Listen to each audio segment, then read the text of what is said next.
Bueno, hace muchos años, cuando yo era joven, una vez asistí a una conferencia que vino a Madrid un famoso viajero de estos que escribe libros y, bueno, pues prometía la conferencia y yo fui a la conferencia. Y este era un señor que había recorrido prácticamente todo el mundo. Como él decía, había recorrido todos los países, prácticamente no le quedaba ninguno por visitar. Hablaba 8 o 10 idiomas, conocía dialectos indios, o sea, es decir, era un auténtico experto en lo que es la etnografía y demás. Y nos contó que dentro de todas las experiencias que había tenido en su vida de viajero, en todos los viajes que había hecho, lo que más le había impresionado era una isla muy pequeña que está cerca de Nueva Zelanda, pero que está bastante apartada de todas las islas de alrededor. Es decir, que no hay nada que esté cerca y que él había llegado allí por pura casualidad.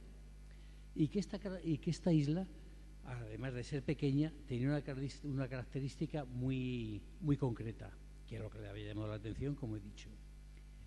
Y es que a lo largo de los años se habían dado cuenta que si querían eliminar las hambrunas que de vez en cuando, que con frecuencia se habían producido en la isla, lo que tenían que hacer era lo que habían hecho para esto era limitar la población concretamente a 770 individuos. Es decir, habían llegado a la base de la experiencia del cálculo y de que solo había alimento para 770 personas en la isla, con una particularidad de que la isla, la mitad era desértica, que no era cultivable, que sus artes de pesca eran mínimas, con lo cual, aunque fuese una isla, tampoco tenían un gran aporte de peces, y que sus barcas eran rudimentarias, porque las barcas primitivas con las que habían llegado a la isla habían desaparecido y su cultura no había quedado de cómo construir estas barcas.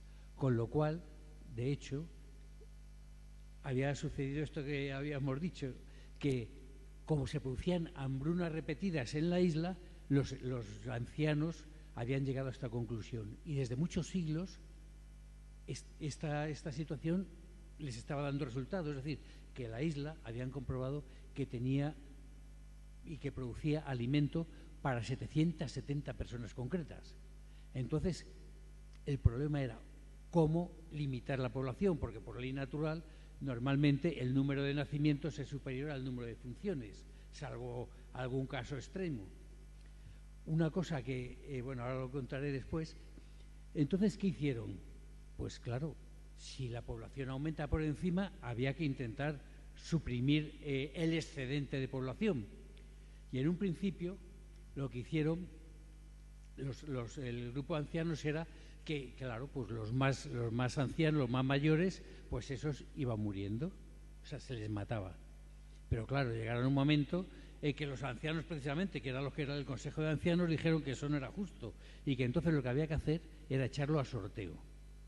Y entonces era eso lo que se producía. Es decir, todos los años, con el comienzo de la primavera, había un sorteo en el cual se iban metiendo el nombre, había unas tablillas de madera en la cual se ponía un símbolo que representaba a cada uno de los individuos de la isla y que se metían en una barca y después se removían bien removidas y un perro le metían ahí y sacaba unas tablillas.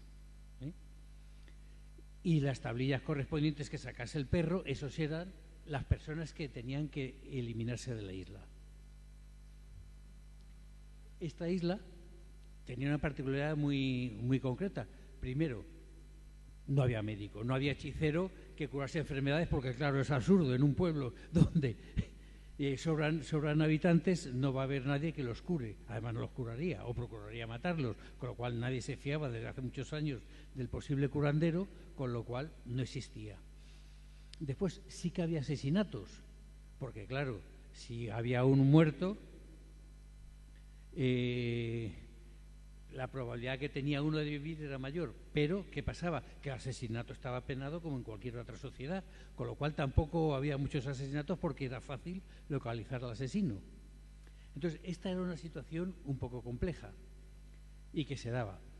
Y decía este viajero, dice, y yo tuve la suerte de estar allí precisamente en primavera, cuando se iba a producir la selección de las personas que iban a morir. Ese año habían nacido 18 niños y habían muerto 9 de muerte natural. Luego había que elegir 9 personas nuevas que iban a morir. No había distinción de edad, ni de sexo, ni de nada. Es decir, todos entraban, del momento que nacían, todos entraban en la selección de posibles difuntos. ¿Y qué pasaba una vez que se elegía la tablilla de uno de estos? Pues esta persona tenía 3 días para suicidarse. Lo podía hacer de la forma que quisiese.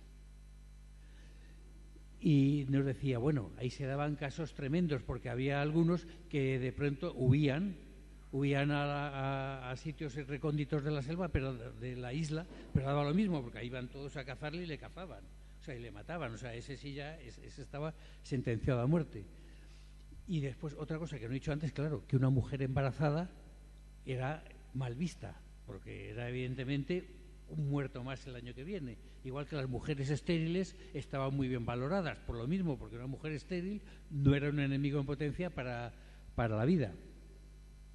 Bueno, y como iba diciendo, yo estuve en la elección de estos 9 que iban a morir.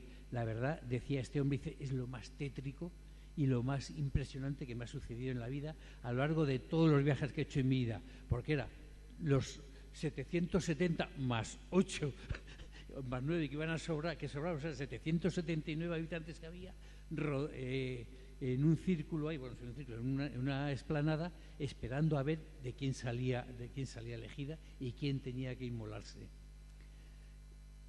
Y bueno, pues entonces iban sacando y vi espectáculos impresionantes. Es decir, desde un hombre que decía que no, que es que él era un anciano concretamente, que es que él era muy sabio y que tenía secretos importantísimos para la comunidad, que si se moría él, que se iban a perder. Eso no servía de nada, eso lo sabía ya, pero bueno, por si acaso colaba. O había otro anciano que decía, no, si es que yo soy muy viejo, si es que yo me voy a morir, nada, en un mes, 2 meses, no me obliguéis. Nada, no servía, es decir, tenía que morirse en los 3 días después de eso. Había otro caso de una mujer que se iba a casar en un mes, pues lo mismo, que no, por favor, dadme un mes que me voy a casar. Nada, o sea, era un drama total. Y entonces, en el tiempo que estuve allí, que estuvo allí este hombre, dice que hubo 6 de los 9 elegidos que se dieron muerte por propia voluntad. Cada uno eligió su sistema, pero había 3 que al tercer día todavía no se había suicidado. Entonces se emprendieron expediciones de búsqueda, les cogieron, les metieron en un saco lleno de piedras, como es la tradición, y lo echaron al agua, que es lo que suele pasar en este caso. Y vuelvo a insistir, decía este hombre que no había nada más triste que esos días en la isla, pero una semana después de que se hubiese celebrado el sorteo, se producía un gran festejo, un gran jolgorio, porque evidentemente había un año nuevo de tranquilidad y de vida segura. Y esto es lo que contó este hombre.